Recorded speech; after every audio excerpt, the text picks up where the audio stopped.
this ain't about being humble. You don't have to always be humble in the sense of when you're trying to grow your business. I would ask you, you talk about scaling to multiple different cities, scaling to a $1.8 million brand. What has been your keys to scaling, if you will? Because starting a business, in my opinion, takes a whole different set of skills than scaling a business. So what's been your keys to scaling your business? So keys to scaling a business, one is being able to build the team. Sure. And one of those things is you got to have the same people, the same bus, driving the same direction as you. If you got somebody that's not and they're derailing the team like that, that's what they call cancer in business, right? You don't want to do scaling in that manner, right? So building the right team is one. But I learned something from a guy, and he said sometimes you got to slow down to go fast.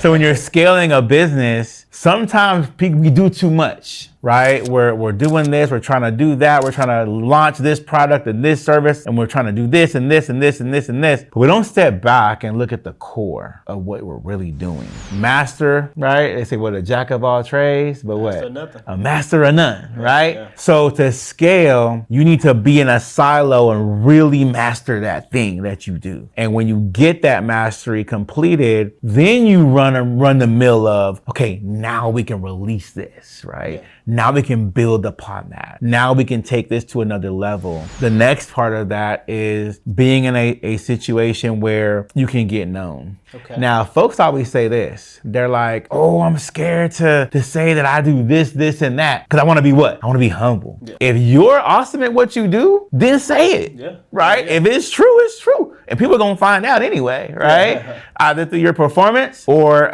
through your service and or your products, right? But be humble in a manner of understanding why you're great at your business and the impact that it makes. That's how you really get yourself out there. So the media is going to pay attention to that. How does it change things, right? How do you really make impact? How do you become the best at what you do? You can't just say those things, right? You have to actually show those things. So I think that there's a difference between being humble and humility and understanding the why of what you do and why it's the best. Yeah. But at the same time, people think that you're supposed to be in a silo of, oh, I shouldn't talk about what I do that much. Oh, I shouldn't talk about this. I shouldn't talk about that. You should. Yeah. So I think part of that is another pillar of why or how individuals and businesses scale too, is getting themselves known, talking about the business, and be able to understand where you're going with it so you can other people can rely on you, right, for what you're providing.